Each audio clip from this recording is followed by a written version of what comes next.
इमाम फखरुद्दीन राजी रहमतुल्लाह ताला ने एक बड़ी प्यारी हदीस लिखी है। कहते हैं नबी पाक सल्लल्लाहु अलैहि वसल्लम के पास एक शख्स आया, उसने कहा या रसूलल्लाह मैंने कलमा पढ़ना है पर 4 चीजें हैं जो मुझसे छूटती नहीं और आप उनको हराम कहते हैं, तो हुजूर आप हुक्म करें क्या करूं। फरमाया चल तू बोल वो क्या है। कहने लगा जी मैं शराब का भी आदी हूं। माज़अल्लाह, बोलिए अस्तगफिरुल्लाह, सारे बोलिए मैं शराब का आदी हूं, मुझसे छूटती नहीं। और फिर कहने लगे मैं चोरी का भी आदी हूं, जाती नहीं। और तीसरी बात यह कि मैं माज़अल्लाह सुम्मा माज़अल्लाह जिना का भी आदी हूं। और चौथी मेरे अंदर बीमारियां कि मैं झूठ बहुत बोलता हूं, ये आदतें छूटती नहीं। मैं इनके होते हुए कलमा कैसे पढ़ूं? आपके दीन में ये शदीद बुरी चीजें और मुझसे छूटती नहीं, तो क्या हुक्म है? मेरे महबूब अलैहिस्सलाम को अल्लाह ने बड़ी हिकमत अता फरमाई, बड़ा नवाजा है नबी पाक ने। हुजूर ने बड़े खूबसूरत जुमले कहे। फरमाया को सौदा कर ले मेरे साथ।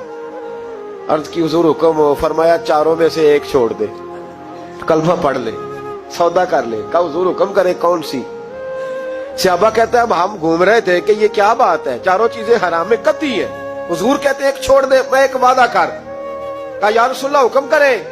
तो सहाबा कहते हैं अब जब हुजूर ने कहा ना एक छोड़ दे, तो हम फिर तज्जिया कर रहे थे कि शराब बड़ी गंदी है, जिना बड़ा गंद है, चोरी किसी के हक में डाका है, जुल्म है। लेकिन मेरे नबी पाक अलैहिस्सलातु सलाम ने क्या खूबसूरत फरमाया। फरमाया चल तू झूठ छोड़ दे। क्या छोड़ दे? अल्लाहु अकबर। फरमाया झूठ छोड़ दे। अर्ज की बाकी? फरमाया बाकी अल्लाह फजल करने वाला है, तू झूठ छोड़ दे। अब लोग कहते हैं कि हम हैरान थे कि इतनी गंदी चीजें, शराब भी, जिना भी, चोरी भी, और हुजूर ने सिर्फ झूठ छुड़वाया है। वो सरदार कहता है मैं घर गया, शराब की बोतल पे हाथ डालने लगा।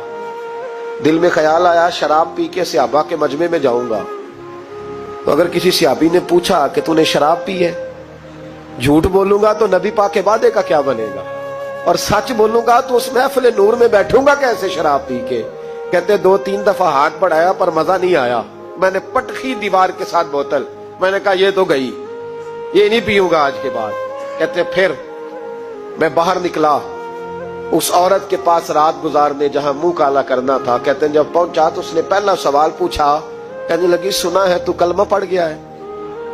कहते बस वजूद चकनाचूर हो गया। कहते बिजलियां दौड़ गई। मैंने कहा अगर झूठ बोलूं तो हुजूर के वादे का क्या बनेगा? महबूब ने कहा झूठ नहीं बोलना, अगर सच बोलूं तो फिर इसके करीब कैसे जाऊं? कहते वहां से भी लौट आया। अब मेरी जिना की आदत भी गई। अगली शाम हुई तो सामने माल पड़ा था एक आदमी का, वो आदमी काफिल था, उस पे हाथ डालने लगा तो दिल में ख्याल आया ये सवेरे तफ्तीश भी करेगा।